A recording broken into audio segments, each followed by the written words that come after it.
தொட்டில் முருகனாய் திருக்காட்சி தந்தருள்வதற்கு ஜெய மங்களம்.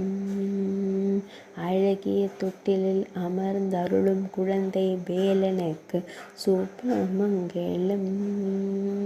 வலது திருக்கரத்தில் வேல் வைத்தமர்ந்தருளும் அன்னை பார்வதி மைந்தனுக்கு சுபமங்களம். தொட்டிலில் அமர்ந்து திருக்காட்சி தந்தருளும் ஈசனாரின் நெற்றிக்கண் தோன்றலான கந்தனுக்கு ஜெய மங்களம். தொட்டிலில் அமர்ந்திருக்கும் குழந்தை தெய்வத்திற்கு சுபமங்களம்.